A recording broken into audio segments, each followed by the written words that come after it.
जय जगन्नाथ दर्शक बंधु आज नवेम्बर 28 तारिख शुक्रवार मुझे आसी आज दिन कतोटी गुरुत्वपूर्ण खबर से भिडियो शेष जाए देखु एवं आपण मान भल पाइबा स्वरूप भिडियो को गोटे गोटे लाइक कर दिंतु आथि सहित आम चैनल को जदि नुआ आसी चैनल को सब्सक्राइब कर साइड रे बेल आइकन को ऑल रे सेट कर दिंतु जहाँ फल आम प्रत्येक न्यूज आप सर्वप्रथम पाइपर तेज चलतु आज दिन कतोटी गुरुत्वपूर्ण खबर उपर नजर पकाइबा आज प्रथम खबर होची पुणी थरिला ओडिशा तेज सूचना मिली राज्य में पुणी थे शीतर प्रकोप बढ़िबार लगी आसंता 2 दिन मध्य ओडिशार किछि अंचल घन कुहुडी देखाजिबार संभावना रही बोली पाणीपाग विज्ञान केन्द्र पूर्वानुमान करिछि। पाणीपाग विज्ञान केन्द्र सूचना अनुसार आसंता 2 दिन मध्य सुंदरगढ़ झारसुगुड़ा कंधमाल और कोरापुट जिलार गोटे किंबा 2टी स्थान में घन कुहुडी हेबार संभावना थिबारु एही जिला मानकु येलो वार्निंग जारी करा जायछि तथा गुरुवार दिन राज्यर अन्य स्थान में सर्वनिम्न तापमात्रा 2 ରୁ 4 डिग्री सेल्सियस ह्रास पाइछि। उत्तर अभ्यंतरीण ओडिशार किछि स्थान में तापमात्रा स्वाभाविक ठारू प्राय 6 डिग्री कम रेकर्ड करा जायछि। दक्षिण उपकूल ओडिशा एवं उत्तर ओडिशार किछि स्थान में तापमात्रा स्वाभाविक ठारू 3 ରୁ 5 डिग्री कम रहिथिला। राज्यर अन्य अंचल में मध्य तापमात्रा स्वाभाविक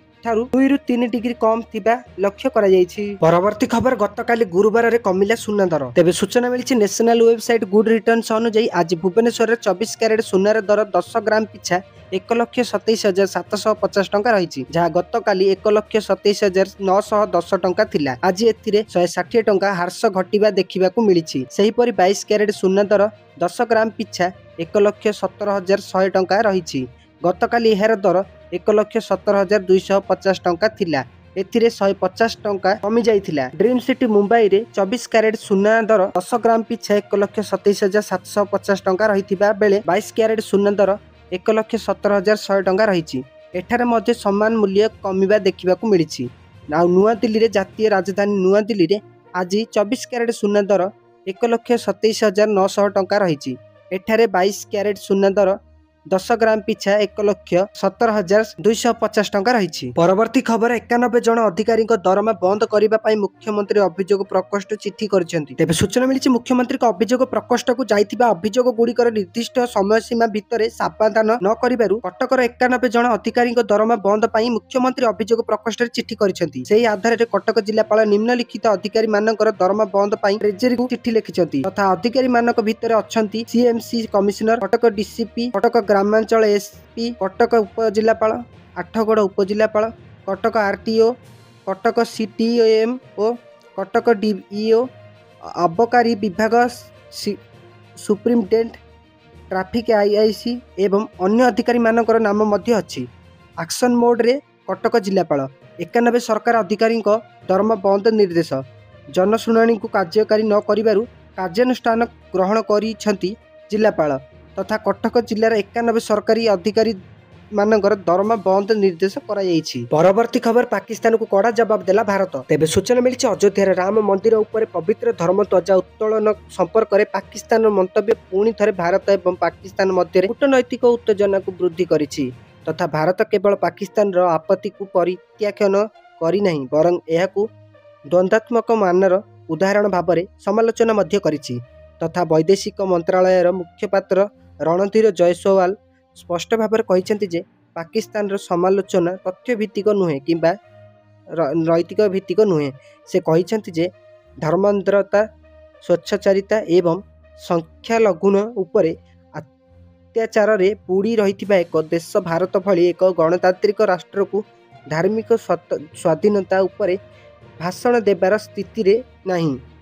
जयसवाल यह मध्य पुनरावृत्ति करिसेंती जे अयोध्या रे पताका उत्तोलन समारोह भारतर सांस्कृतिक एवं आध्यात्मिक विश्वास सहित जड़ित एवं कौनसी विदेशी देशर मतामत अप्रासंगिक। परवर्ती खबर नुआ दिल्ली रे पुणी चमकिला ओडिशा। तेबे सूचना मिली नुआ दिल्ली रे भारत मंडप ठारे आयोजित 44तम भारत अंतर्जातीय वाणिज्य मेला रे श्रेष्ठ प्रदर्शन पाई ओडिशा मंडप स्वर्ण पदक हासिल करिछि। एही विशाल मेला रे अंशग्रहण करिथिबा विभिन्न राज्य एवं केंद्र शासित अंचलक मध्य उत्कृष्ट प्रदर्शन पाई ओडिशा को एही पुरस्कार मिलिछि। भारत वाणिज्य प्रोत्साहन संगठन तथा आईईटीपीओ परिचालना निर्देशक डॉक्टर नीरज खरवाला यही पुरस्कार प्रदान करथिले। नुआ दिल्ली रे अवस्थित ओडिशार अतिरिक्त आवासिक आयुक्त सुचरिता ଷଡ଼ଙ୍ଗୀ ରାଜ୍ୟ ସରକାରଙ୍କ ପକ୍ଷରୁ ଏହି ପୁରସ୍କାର ଗ୍ରହଣ କରିଥିଲେ। ଏହି ଅବସରରେ ଓଡ଼ିଶା ମଣ୍ଡପର ନିର୍ଦ୍ଦେଶ ଅଶ୍ୱିନୀ କୁମାର ଭୋଇ ଏବଂ ସୂଚନା ଓ ଲୋକ ସମ୍ପର୍କ ବିଭାଗର ବରିଷ୍ଠ ଅଧିକାରୀମାନେ ଉପସ୍ଥିତ ଥିଲେ। ଭାରତୀୟ ଆନ୍ତର୍ଜାତିକ ବାଣିଜ୍ୟ ମେଳାରେ ଚଳିତ ବର୍ଷକୁ ମିଶାଇ ଓଡ଼ିଶା କ୍ରମାଗତ ଚତୁର୍ଥ ଥର ପାଇଁ ପୁରସ୍କାର ପାଇଛି। ପରବର୍ତ୍ତୀ ଖବର, ଓଡ଼ିଶାରେ 10,000 କୋଟି ନିବେଶ କରିବେ ଟାଟା ପାୱାର। ତେବେ ସୂଚନା ମିଳିଛି ଟାଟା ପାୱାର ଓଡ଼ିଶାରେ ଏକ 10 ଗିଗାୱାଟ ଶକ୍ତି ସମ୍ପନ୍ନ ଇଗ୍ରଟ ଏବଂ ୱେଫର୍ସ ଉତ୍ପାଦନ ୟୁନିଟ୍ ସ୍ଥାପନ କରିବା ପାଇଁ ଓଡ଼ିଶା ସରକାରଙ୍କ ସହିତ ଆଲୋଚନା କରୁଛି। ପ୍ରସ୍ତାବିତ ପ୍ରକଳ୍ପ ବାବଦକୁ କମ୍ପାନୀ ପକ୍ଷରୁ ପ୍ରାୟ 10,000 କୋଟି ଟଙ୍କା ନିବେଶ ତଥା ଇନଭେଷ୍ଟମେଣ୍ଟ କରିବାକୁ ଯୋଜନା କରାଯାଇଛି ବୋଲି ଏକ ଜାତୀୟ ସ୍ତରୀୟ ଗଣମାଧ୍ୟମରେ ଏକ ରିପୋର୍ଟ ପ୍ରକାଶିତ ହୋଇଛି। ଇଗ୍ରଟ ଏବଂ ୱେଫର୍ସ ହେଉଛି ସୌର ସେଲ୍ ଏବଂ ମଡ୍ୟୁଲ ଉତ୍ପାଦନରେ ବ୍ୟବହୃତ ପ୍ରମୁଖ କଞ୍ଚାମାଲ ଏବଂ ଏହା ମଧ୍ୟ ସେମିକଣ୍ଡକ୍ଟର ଚିପ୍ସ ପ୍ରସ୍ତୁତିରେ ବ୍ୟବହାର ହୋଇଥାଏ। ଟାଟା ପାୱାରର ବର୍ତ୍ତମାନ ସେଲ୍ ଏବଂ ମଡ୍ୟୁଲ ଉତ୍ପାଦନ କ୍ଷମତା 4.55 ଗିଗାୱାଟ ରହିଛି।